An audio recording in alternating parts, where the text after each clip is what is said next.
So the next topic which we talk about is WTO, World Trade Organization. Dhananjay मैं आपके question पे आऊंगा अभी. So WTO, World Trade Organization, right?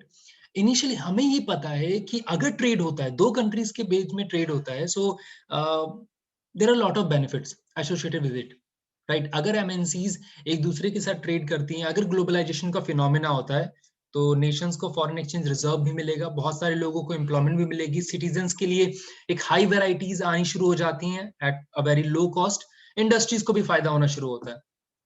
इसीलिए हर एक नेशन ये चाहता है कि उनकी कंट्रीज में एमएनसीज आए.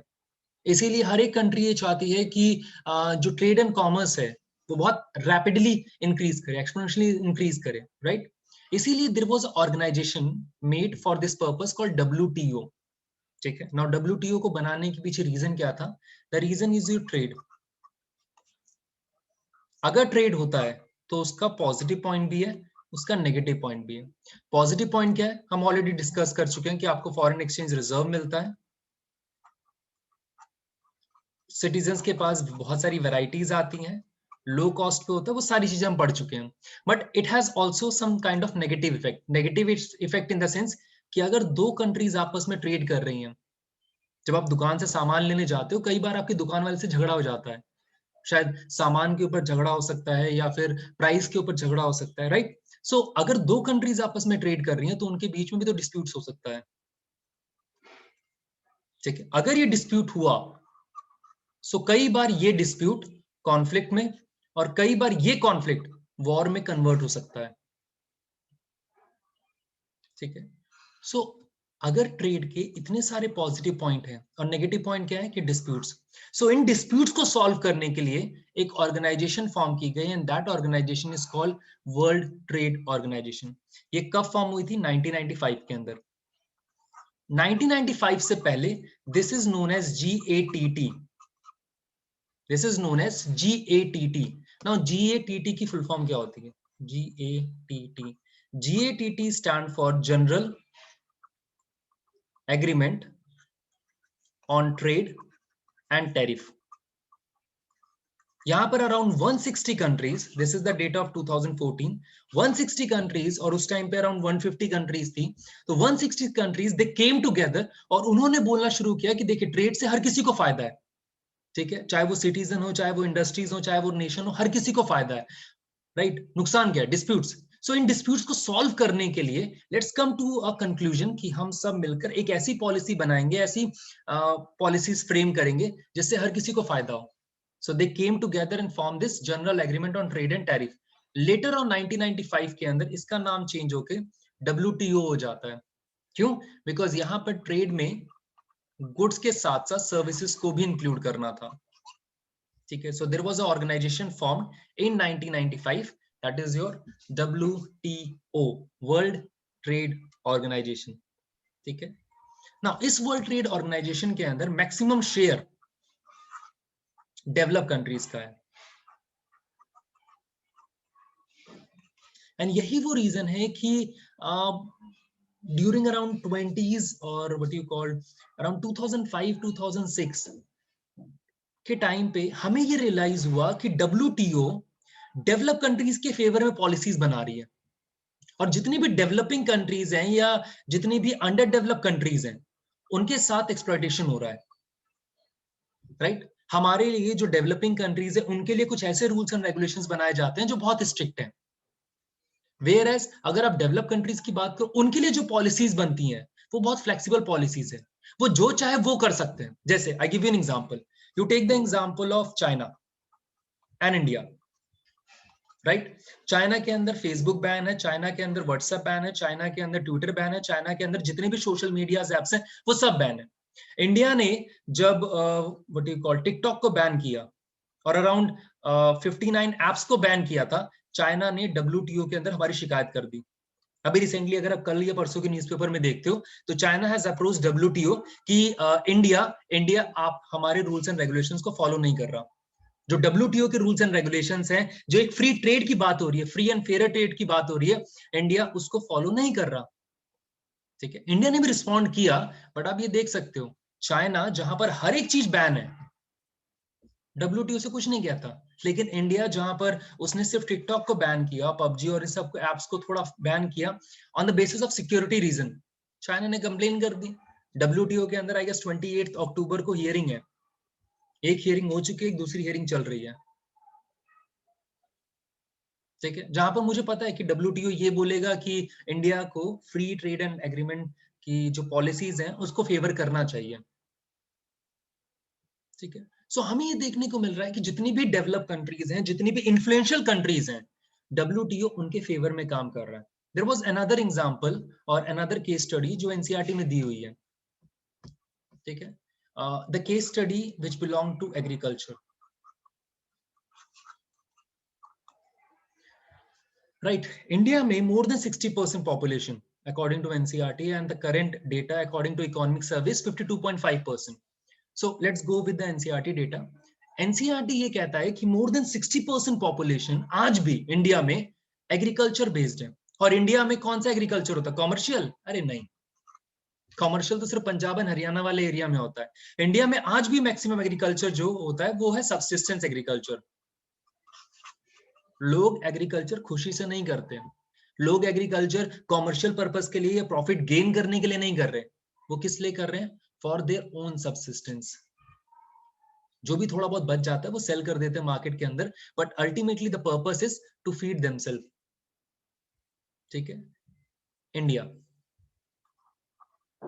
We have another example of a country called USA, जहां पर नवंबर दिसंबर के मंथ में इलेक्शंस होने हैं।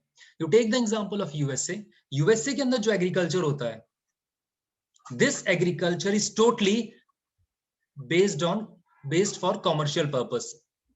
ठीक है, वहां पर अराउंड 0.5% पॉपुलेशन इन्वॉल्व है एग्रीकल्चर पे। इंडिया में कितनी है? मोर देन 60%। हमारी जीडीपी का अराउंड 25% एग्रीकल्चर से आता है, वहां पर कितना आता है? सिर्फ 1%। राइट नाउ, इस 1% जीडीपी के लिए एंड 0.5% पॉपुलेशन को फीड करने के लिए यूएसए गवर्नमेंट एग्रीकल्चर में बहुत सारा इन्वेस्टमेंट करती है, बहुत सारी सब्सिडी देती है। और इसी सब्सिडी की वजह से, now what do mean by subsidy? Subsidy मतलब कि लेट अस सपोज किसी भी एक प्रोडक्ट का कॉस्ट प्राइस इज 100 रुपीज। ठीक है, मान लेते हैं कोई भी एक प्राइस है, for example it's a cloth. ठीक है, किसी एक क्लोथ की, और क्लोथ नहीं, मैं फर्टिलाइजर लेता हूं, किसी एक फर्टिलाइजर की मार्केट वैल्यू 100 रुपीज है। ठीक है, गवर्नमेंट को ये लगता है कि ये जो 100 रुपीज है बहुत ज्यादा है, कोई भी पीजेंट, कोई भी एग्रीकल्चर से 100 रुपीज को अफोर्ड नहीं कर सकता। राइट नाउ, गवर्नमेंट क्या करेगी? गवर्नमेंट इंडस्ट्रीज के पास जाती है और इंडस्ट्रीज को बोलती है, सर आपने ये जो 100 रुपीज का एमआरपी रखा है ना, ये बहुत ज्यादा है, आप एक काम करो, आप इस फर्टिलाइजर पे जो एमआरपी रखो वो 50 रुपीज रखो। ठीक है, गवर्नमेंट ने इंडस्ट्रीज को परस्यू करना शुरू किया कि आप एक काम करो, आप 50 रुपीज जो इसका एमआरपी है, जो फर्टिलाइजर की बोरी का एमआरपी है, you call it for 50 rupees. ठीक है, नाउ इंडस्ट्रीज क्यों मानेंगी? ठीक है, इंडस्ट्रीज ने बोला सर ये पॉसिबल नहीं है। क्यों? बिकॉज 80 रुपीज हमारा इन्वेस्टमेंट है, और अगर 20 रुपीज का हम प्रॉफिट अर्न नहीं करेंगे तो फिर इंडस्ट्री लगाने का कोई फायदा नहीं। नाउ गवर्नमेंट बोलती है अरे नहीं नहीं नहीं, हम आपके प्रॉफिट मार्जिन को कम करने की बात नहीं कर रहे, हम ये कह रहे हैं कि आपको एमआरपी 50 रुपीज रखनी है, ताकि जो भी पीजेंट्स हैं, जो भी एग्रीकल्चरिस्ट हैं, वो हम आपके फर्टिलाइजर को परचेज कर सके, ताकि वो उसको यूज कर पाए अपनी फील्ड में।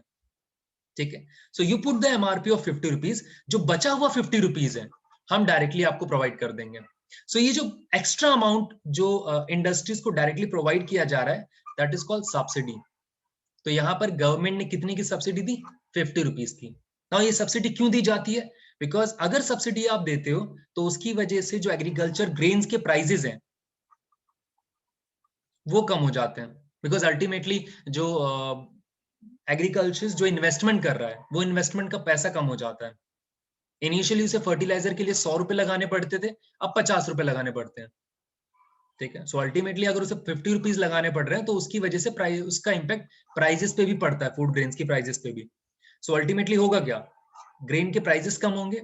अगर ग्रेन के प्राइजेस कम होते हैं तो उसका फायदा पीजेंट को भी होगा, उसका फायदा जो नॉर्मल कंज्यूमर्स हैं उनको भी फायदा होगा, जो पुअर पीपल है उनको भी फायदा होगा, इन्फ्लेशन कम होगा रिलेटिवली, ठीक है।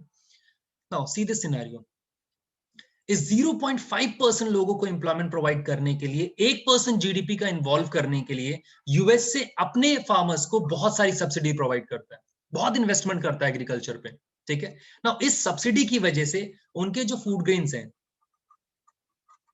वो रिलेटिवली चीपर होते हैं, और इसी चीपर गुड्स को वो डेवलपिंग कंट्री के अंदर सेल करता है। Now let's take the example कि अगर यूएसए का कोई प्रोडक्ट और यूएसए का वीट एंड इंडिया वीट, ठीक है, यूएसए का वीट अगर 20 रुपीज या 10 रुपीज पर केजी सेल हो रहा है इंडियन मार्केट के अंदर, और Indian wheat let us suppose 20 rupees पर केजी सेल हो रहा है, सो ऑब्वियसली जो कंज्यूमर है वो इसको प्रेफर करेंगे, ठीक है। सो इंडियन पीजेंट जो है या इंडियन एग्रीकल्चर जो कि इतना इन्वेस्टमेंट करके इस प्राइस पे चीजों को सेल करने की कोशिश कर रहे हैं, वो इस इंटरनेशनल मार्केट में कभी भी कॉम्पीट नहीं कर सकते, और क्योंकि कॉम्पीट नहीं कर सकते सो इनके पास कोई ऑप्शन नहीं बचता, either they fall into debt trap और अल्टीमेटली सुसाइड और द चेंज ऑफ प्रोफेशन, ठीक है। Now right, so this is the scenario जहां पर यूएसए अपनी पीजेंट्स को बहुत सारी सब्सिडी देता है। जब ऐसी ही सब्सिडी इंडिया प्रोवाइड करना शुरू करता है तो यही यूएसए डब्ल्यूटीओ में जाकर हमारी कंप्लेन करता है कि अरे सब्सिडी देना तो डब्ल्यूटीओ के रूल्स के खिलाफ है, कोई भी कंट्री सब्सिडी नहीं प्रोवाइड कर सकती बिकॉज इससे जो ग्रेन्स होते हैं वो बहुत चीप हो जाते हैं और मैं कॉम्पीट नहीं कर पाऊंगा, and this is wrong. Then Indian government WTO में बार बार इंसिस्ट कर रही है कि यार ये गलत है ना, यूएसए अगर अपने फार्मर्स को सब्सिडी देता है देन वो सही है डब्ल्यूटीओ के लिए, लेकिन हम या हम जैसे जितनी भी डेवलपिंग कंट्रीज हैं जब हम सब्सिडी प्रोवाइड करते हैं फिर आप बोलते हो नहीं ये गलत है। सो क्या इसीलिए हमने डब्ल्यूटीओ फॉर्म किया था कि डब्ल्यूटीओ पार्शियलिटी करता फिर है? आंसर इज नो, ठीक है। So ultimately this started an debate of having a free and fair globalization, free and fair globalization, कि किस तरीके से हम ग्लोबलाइजेशन को फ्री एंड फेयर कर सकते हैं। कई लोगों ने बोला, मतलब अभी रिसेंटली ये डिबेट था न्यूज़पेपर के अंदर ग्लोबलाइजेशन को लेकर, क्योंकि जब हमने टिकटॉक को बैन किया और जब हमने 59 एप्स को बैन किया तो जो चाइनीज फॉरेन मिनिस्ट्री थी उन्होंने बोला कि हम आपकी डब्ल्यूटीओ में कंप्लेन करेंगे, ठीक है। इंडियन गवर्नमेंट ने कुछ रिस्पॉन्ड नहीं किया। देन न्यूज़पेपर के अंदर बहुत सारे आर्टिकल्स आने शुरू हुए जिसमें उन्होंने बोला कि मे बी जो चाइनीज गवर्नमेंट है इंडियन गवर्नमेंट को परेशान करने के लिए डब्ल्यूटीओ में शिकायत करेगी, एंड बिकॉज चाइना का इन्फ्लुएंस बहुत ज्यादा है वर्ल्ड में तो मे बी डब्ल्यूटीओ हमें कुछ बोलना शुरू करे। So there was a debate started for this free and fair globalization कि इंडिया को क्या करना चाहिए। यहाँ पर बहुत सारे एनालिस्ट थे जिन्होंने बोला इंडिया एक काम कर सकता है, इंडिया बोलेगा, इंडिया ये बोल सकता है डब्ल्यूटीओ को कि हम डब्ल्यूटीओ से बाहर आ रहे हैं, हम डब्ल्यूटीओ की पॉलिसीज को नहीं मानते। बट इसके काउंटर में बोला गया नहीं, this is not the option, कि अगर आप एक ऑर्गेनाइजेशन का पार्ट हो, एक अच्छी ऑर्गेनाइजेशन का पार्ट हो, उस ऑर्गेनाइजेशन के पार्ट होने से आपको बहुत सारे प्रिविलेजेस मिल रहे हैं, आप एक छोटे से इशू को लेकर उस ऑर्गेनाइजेशन से बाहर नहीं आ सकते। और ऐसे बहुत सारे ऑर्गेनाइजेशन है, हर ऑर्गेनाइजेशन में ये प्रॉब्लम है, तो इसका मतलब ये थोड़ी है कि आप इंडिया को एक आइसोलेटेड फॉर्म के अंदर लेके आओगे। सो अब करें क्या, राइट? तो यहां पर बोला गया कि अगर आपको ग्लोबलाइजेशन को फेयर करना है उसके लिए government have to step in, government को स्टेप्स लेने होंगे। गवर्नमेंट कैसे स्टेप्स ले सकती है? First, by making the coalition of developing and under developed countries, by making the coalition of developing and underdeveloped countries, because exploitation और harassment और unfavourable policy सिर्फ इंडिया के खिलाफ नहीं बन रही, ऐसी बहुत सारी कंट्रीज हैं जो डेवलपिंग, जिनके ऊपर डेवलपिंग का टैग लगा हुआ है, अंडर डेवलप का टैग लगा हुआ है, उनके साथ भी एक्सप्लॉयटेशन होता है। You talk about 50 African nation, उनके साथ भी एक्सप्लॉयटेशन होता है। You talk about Vietnam, Laos, Cambodia, Indonesia, इन सब के साथ भी एक्सप्लॉयटेशन होता है। So there is a opportunity कि हम इन सारी कंट्रीज के साथ मिलकर कोलिशन फॉर्म कर सकते हैं।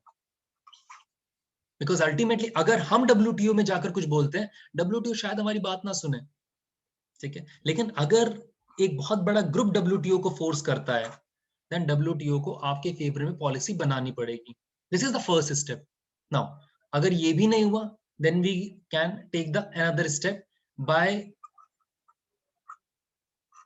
स्ट्रकिंग और by making strict rules and regulation regarding our labour laws.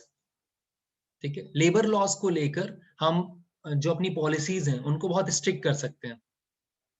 ना अल्टीमेटली उस स्ट्रिक्ट करने से होगा क्या, ठीक है, उससे एमएनसीज को प्रॉब्लम होनी शुरू हो जाएंगी. ना जैसे ही एमएनसीज को प्रॉब्लम होंगी, एमएनसीज का मोस्ट ऑफ द हेडक्वार्टर कहां पे होता है? डेवलप कंट्रीज के अंदर. ना ये जो एमएनसीज हैं, ये डेवलप कंट्रीज को फोर्स करेंगी कि आप इंडिया के फेवर में, या जितनी भी डेवलपिंग कंट्रीज है जहां पर वो एमएनसी रिसाइड कर रही हैं, आप उस नेशन के साथ फेवरेबल पॉलिसी क्रिएट करो. इसीलिए आप देखते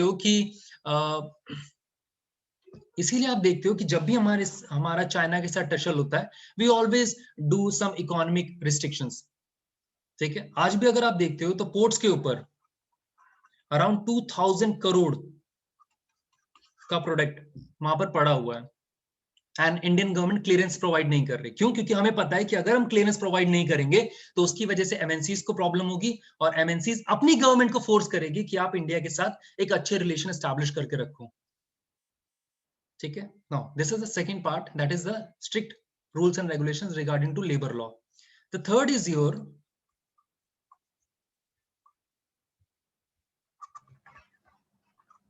स्ट्रिक्टिंग टैरिफ. ठीक है, और इम्पोजिंग टैरिफ.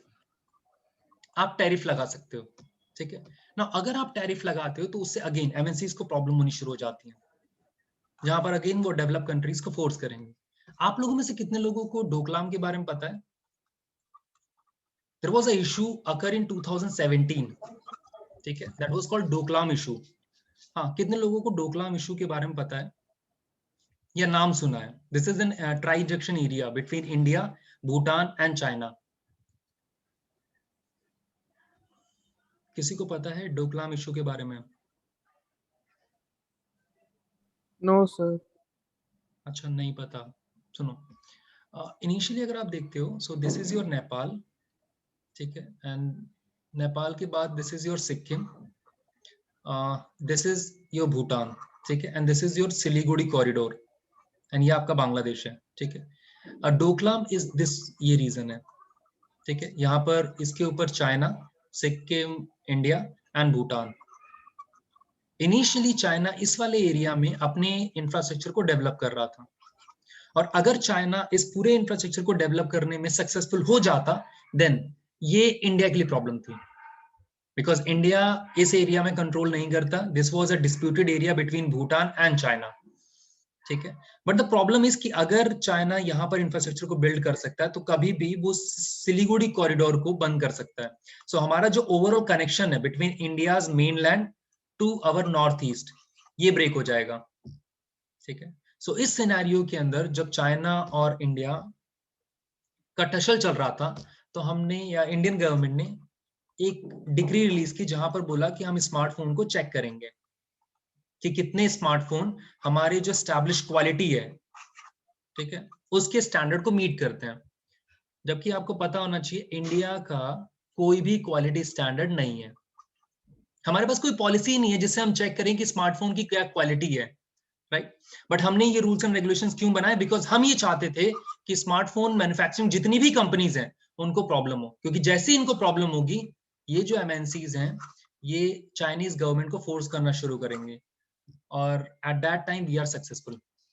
उस टाइम पे हमारे लिए काफी अच्छा था, क्योंकि जब हमने ये रूल्स एंड रेगुलेशंस बनाए, जब हमने रैपिडली स्मार्टफोन कंपनीज को परेशान करना शुरू किया, तो वो जो एमएनसीज थी, उन्होंने चाइनीज गवर्नमेंट को परेशान करना शुरू किया कि आप इंडिया के साथ कुछ फेवरेबल पॉलिसीज बनाओ.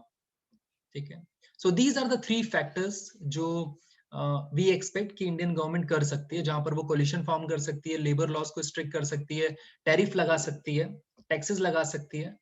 अगर ये सारी चीजें फेल हो जाती हैं, and there is one thing जो हम सब कर सकते हैं, दैट इज पीपल्स मूवमेंट.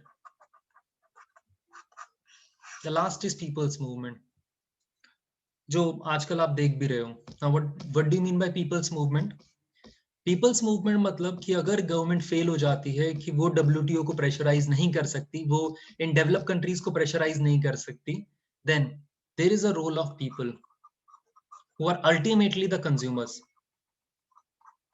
ठीक है, अगर people through participation, through protest, through petition, through prayer, अगर गवर्नमेंट को या इंटरनेशनल बॉडीज को या एमएनसीज को परेशान करना शुरू करें, तो हाँ अल्टीमेटली इसका इफेक्ट अच्छा ही होगा। जैसे आजकल आप देखते हो there are some anti China opinion, ठीक है। आजकल जब ये गलवान वाला इंसिडेंट हुआ था, तो ऐसे बहुत सारे लोग थे जिन्होंने चाइनीज प्रोडक्ट के बॉयकॉट करने की बात की कि हमें चाइनीज माल नहीं चाहिए, और उसका इकोनॉमिक इंपैक्ट भी देखने को मिला। ठीक है, जैसे चाइना और इंडिया के बीच में जो बैलेंस ऑफ ट्रेड है वो थोड़ा रिड्यूस भी हुआ था। ठीक है, सो एंटी चाइना सेंटिमेंट्स, और ऐसे सिर्फ एंटी चाइना इंडिया में नहीं है, हम बहुत सारी कंट्रीज के साथ ऐसा करते हैं। जैसे टर्की ने यूनाइटेड नेशन में इंडिया के खिलाफ कुछ बोला था, हमने एंटी टर्की शुरू कर दिया। सो अल्टीमेटली ये जो पीपल्स मूवमेंट है ये सबसे सक्सेसफुल होता है, बिकॉज अल्टीमेटली अगर आप एक कंज्यूमर हो और आप एक नेशनलिस्ट हो, तो आपको इंडियन गवर्नमेंट के साथ में स्टैंड करना चाहिए। ठीक है, so this is all about the chapter. ठीक है, now our chapter is over.